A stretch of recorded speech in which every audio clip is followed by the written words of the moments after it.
Hello students, welcome to Unit 8 for MOL5361. Dr. Romo here, and I just want to say congratulations. You made it to the final unit and final week in the course. That's such an accomplishment. You should feel so proud to be where you're at, especially as you're continuing your studies or wrapping them up in this graduate program. This week, we're focusing on developing a global leadership toolkit. So it's a cumulative unit where we're looking at a lot of the information we've learned over the last 7 units and applying it in ways that we can take and have a toolkit for us later on in our journeys if we move into the global leadership sphere. So looking at the activity summary, it's really important to know that this course ends on Friday. We don't have Saturday and Sunday to work on our content. Everything is due with a firm deadline on Friday, with the exception of your discussion board. Your initial post to the discussion is due on Wednesday. Your replies are due on Friday. Your final thoughts journal is due on Friday, and your global leadership training assignment is due on Friday as well.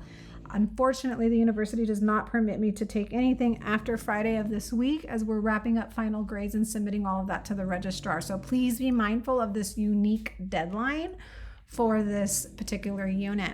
But with that, the exciting news is if you are continuing on and not graduating, you'll have a weekend break on your content as the next course will not begin until Monday. So congrats on that. As we're looking through some of these things, I want to spend some time going on over the journal.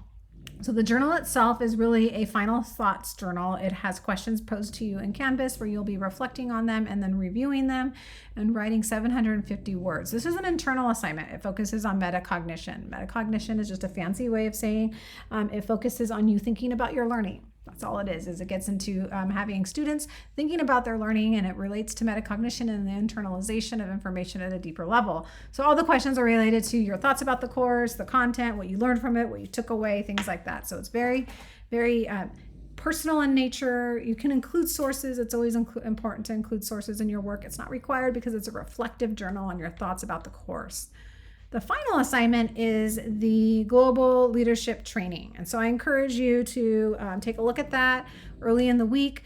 Start working on it soon because remember, it is due on Friday.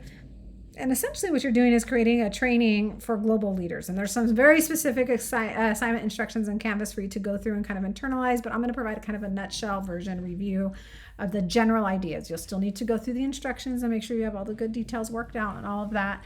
The important thing is this is a hypothetical 15-minute training that you are creating. Students oftentimes go over, so that's okay.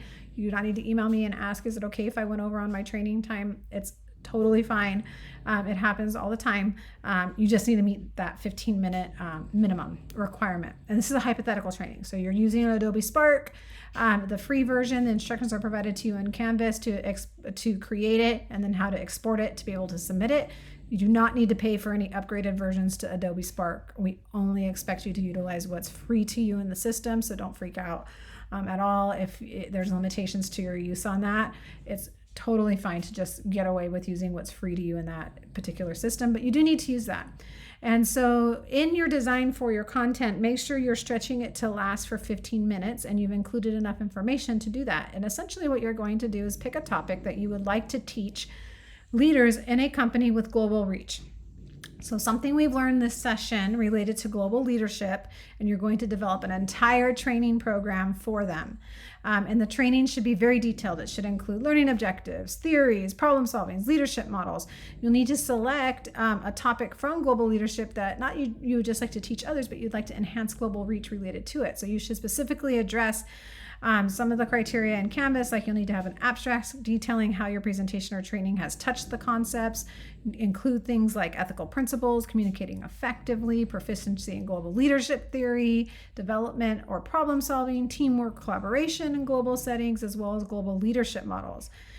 Your abstract should have at least 150 words, and you should describe how your lesson or presentation addresses each of those types of things from the lens of global leadership. And again, you're designing a 15-minute lesson that you would deliver through Adobe Spark and use accompanying learning materials like a poster, an infographic, or any kind of auxiliary items you would give to the people in the training with your submission on Canvas. So you'll utilize some leadership training resources and support your topics for the course with that. So Canvas goes through a very detailed way of how you can get a public link and create your Adobe Spark video, which is important. And make sure that you verify the document is uploaded into the course. Remember, you make sure that you give credit when it's due and use the articles and things that provided to you in the York University Digital Library for that. So as you're speaking in the video, if you cannot say an actual reference, you should be saying references. You don't have to list it in an EPA format, but you'll say something like, in a Forbes study from 2015, we found, etc., etc. So there are some things that go beyond this in your global leadership training. If you're utilizing Spark to help you with that, you're going to need to be creative in a way that you want to do that. Sometimes you can import in a slide deck. Sometimes it's your video with voiceover, whatever you want to provide with that. It's up to you to be creative in that. That's part of the elements of grading the assignment, and to utilize that in a way that you see fit for how you would want that training implemented. Remember, this is due on Friday, so we don't have all the time in the world this week. We don't have the weekend to work on that. As you're moving through your global leadership training, I wanted to provide you with some reminders for effective global leadership as we're wrapping up this course. As a global leader, you'll need to master, as we've learned this session, the art of communication, especially in diverse and high stakes environments. Successful leaders today really exude confidence, strong communication, cultural intelligence, and technology proficiency, meaning you have the ability to present ideas with authority and poise in your confidence. Whether you're addressing a small team or global audience, you do so with strong communication that exhibits clarity and persuasion as a crucial aspect to your effectiveness. You understand different cultures interpret communication differently, and leaders must be aware of language nuances, etiquette, and global business norms. And in the digital age, communication is becoming increasingly virtual. We know this. So leaders must really focus on maximizing digital platforms like video conferencing, social media, AI-powered communication tools. And these skills will set you apart as a leader, making sure that you're capable of engaging in audiences across borders and industries with confidence, communication, cultural awareness, and proficiency in technology. So those are some good reminders for you this week as we're developing some of these trainings. Another one is that we get into this week is a gap analysis. Sometimes this is the topic people pick for their training. You don't have to. I just want to provide it to you, and so you can understand what it is. So a gap analysis is a systematic approach to identifying gaps between current skills and desired competencies in the realm of global leadership.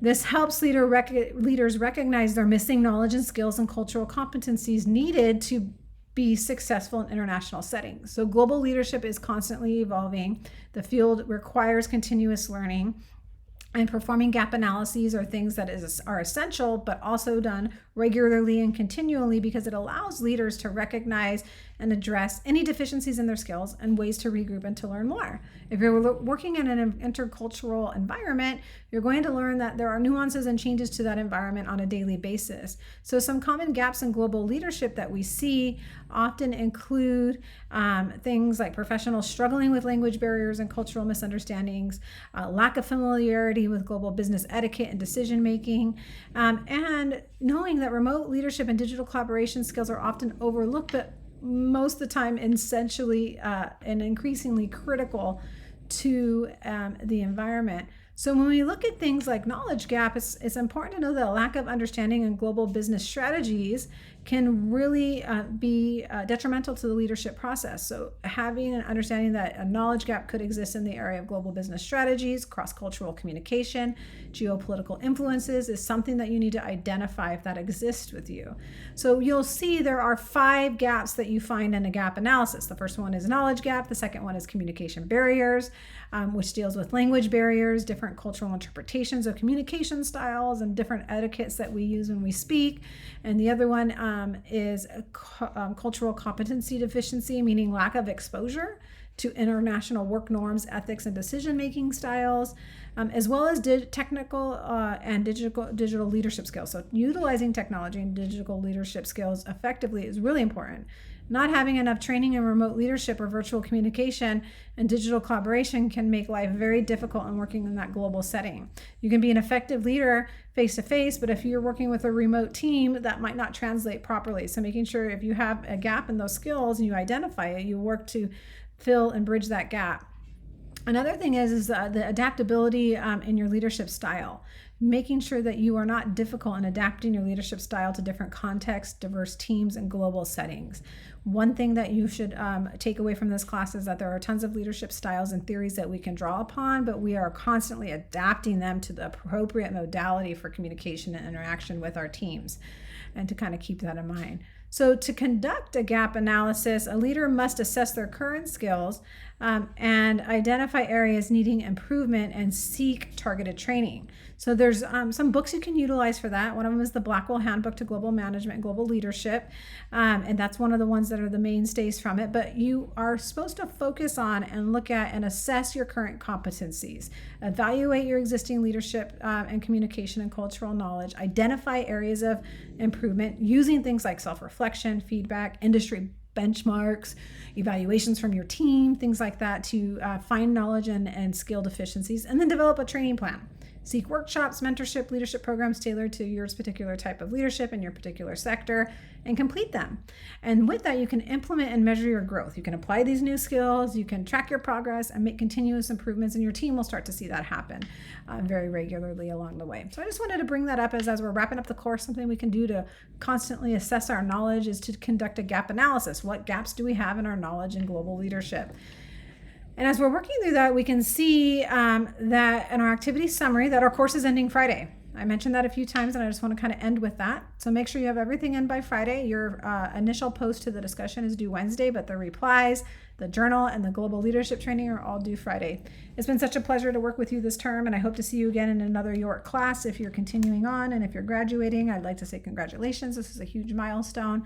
Feel free to reach out to me whenever. I'm more than happy to interact with you in any way beyond the classroom, letter of recommendations, prayer, whatever that may be. I pray you have a blessed weekend and a good week. God bless.